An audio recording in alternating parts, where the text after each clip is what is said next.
നമുക്കൊന്ന് കൊല്ലത്തേക്ക് പോകേണ്ടതുണ്ട്. എ ബി ജയശങ്കർ കൂടി ചേരുകയാണ്. ജയശങ്കറിനൊപ്പം ഒരു ഗസ്റ്റ് കൂടിയുണ്ട്, ഒരു അതിഥി കൂടിയുണ്ട്. ആ അതിഥിക്ക് എന്താണ് പറയാനുള്ളത് എന്ന് കൂടി നോക്കണം. അദ്ദേഹം ഏതായാലും അർജന്റീന ജേഴ്സി, അർജന്റീന ഫാനായ ഒരു ജേഴ്സിയാണ്. അതെ, ജയശങ്കർ എന്താണ്, ആരാണ് കൂടെയുള്ളത്?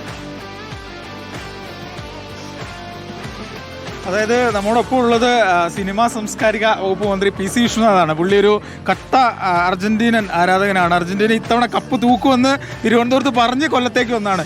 അപ്പോൾ ഫസ്റ്റ് ഹാഫ് കഴിഞ്ഞു. അപ്പോൾ ഇത്തവണ കപ്പ് ഉണ്ടാവുമോ അതോ എതിരാളികൾ പറയുന്ന പോലെ ആവും? അർജന്റീന ജയിക്കുമെന്നുള്ള പ്രതീക്ഷ ഇപ്പോഴും ഉണ്ട്.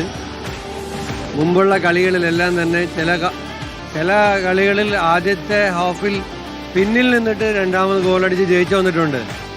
ചില കളികളിൽ 2 ഗോൾ വരെ പിന്നിൽ നിന്നിട്ട് 10-15 മിനിറ്റിനിടയിൽ 3 ഗോൾ തിരിച്ചടിച്ച് ജയിച്ചിട്ടുണ്ട്. അത് ഈ വേൾഡ് കപ്പിൽ തന്നെ അതിൻ്റെ ചരിത്രമുണ്ട്. അപ്പോൾ അതുകൊണ്ട് ഫസ്റ്റ് ഹാഫിൽ ഗോളടിച്ചില്ല എന്നതുകൊണ്ട് ജയിക്കില്ല എന്നതിന് അർത്ഥമില്ല. ജയിക്കുമെന്ന് തന്നെയാണ് ഞങ്ങൾ പ്രതീക്ഷിക്കുന്നത്. വിസ്മയം ഉണ്ടാവും. മന്ത്രി എന്തായാലും പറയുന്നത് വിസ്മയം ഉണ്ടാവുന്നതാണ്. അപ്പോൾ ഈ അർജന്റീന അല്ലാത്ത ആരെങ്കിലും ഉണ്ടോ അവിടെ?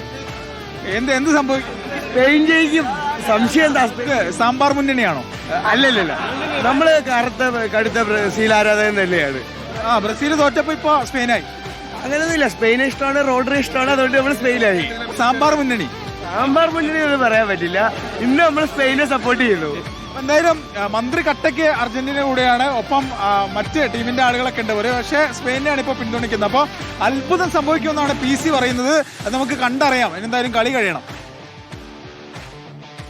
ഉറപ്പായിട്ടും ദിനേശ്, എന്തായാലും ഇപ്പോൾ അർജന്റീന ആരാധകരെ സംബന്ധിച്ചോളം മത്സരം തുടങ്ങുന്നതിന് മുമ്പുള്ളൊരു മൂടല്ല ഇപ്പോൾ ഉള്ളത്. കൃത്യമായിട്ട് മുഖത്ത് എല്ലാവരുടെയും, ദിനേശിന്റെ ഉൾപ്പെടെ കാണാനും കഴിയുന്നുണ്ട്. പക്ഷേ എല്ലാവരുടെയും പ്രതീക്ഷ എന്ന് പറയുന്നത് 4 വർഷം മുമ്പുള്ള അർജന്റീനയല്ല ഇപ്പോഴത്തെ അർജന്റീന.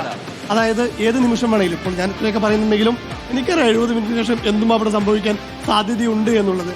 ആ ഒരു പ്രതീക്ഷയിൽ തന്നെയാണ് അർജന്റീന ഫാൻസ് മുന്നോട്ട് പോകുന്നത് അല്ലേ? ഉറപ്പായിട്ടും. കാരണം ഇതുവരെ ശരിക്ക് സ്പെയിൻ ചെയ്തിരിക്കുന്നത് മെസ്സിയിലേക്കുള്ള പന്തിന്റെ സപ്ലൈ കട്ട് ചെയ്യുക എന്നുള്ളതായിരുന്നു. കാരണം ഫസ്റ്റ് ഹാഫിൽ അത് വിജയിച്ചിട്ടുണ്ട്. പക്ഷേ മെസ്സി ഇപ്പോൾ പൊസിഷൻ മാറിയിരിക്കുകയാണ്. ഇനി സെക്കൻഡ് ഹാഫിൽ നമ്മൾ പ്രതീക്ഷിക്കുന്ന ഒരു മാറ്റം എന്ന് പറയുന്നത് പരഡേസ് വരും എന്നുള്ളതാണ്. പരഡേസ് വന്നു കഴിഞ്ഞാൽ ഇപ്പോൾ റോഡ്രി എങ്ങനെയാണോ കളിക്കുന്നത് ആ രീതിയിൽ നമുക്ക് പരഡേസിനെ, പൂർണ്ണ ഫിറ്റ് ആയിട്ടുള്ള പരഡേസ് എന്ന് പറയുന്നത് ഇപ്പോൾ ലോകത്തുള്ളതിൽ ഏറ്റവും മികച്ച ഡിഫൻസീവ് മിഡ്ഫീൽഡറാണ് എന്ന് പറയുന്നത് ലയണൽ സ്കലോണിയാണ്. അപ്പോൾ അങ്ങനെ ഒരു പരഡേസ് വരികയാണ് എന്നുണ്ടെങ്കിൽ സപ്ലൈ കുറച്ചുകൂടി വരും. അപ്പോൾ മെസ്സിയിലേക്ക് പന്ത് എത്തിക്കഴിഞ്ഞാൽ, ഇപ്പോൾ പരഡേസ് അവിടെ വരികയാണെങ്കിൽ തന്നെ നമുക്ക് മക്കലിസ്റ്റർ ഉണ്ട്, അവരിലേക്ക് പന്തെത്തുന്നു, പിന്നീട് ലയണൽ മെസ്സിയിലേക്ക് പന്തെത്തുന്നു. അങ്ങനെയാണെങ്കിൽ കുക്കുറയെ കയറി കളിക്കുക കൂടി ചെയ്യുമ്പോൾ ആ വിങ് കുറച്ച് തുറന്നു കിട്ടുമെന്നുള്ളൊരു പ്രതീക്ഷയാണ് ഉള്ളത്. അപ്പോൾ ആ രീതിയിലുള്ള എപ്പോഴാണോ ഇനി പരഡേസ് ഇറങ്ങുന്നത് എന്നാണ് അറിയാനുള്ളത്.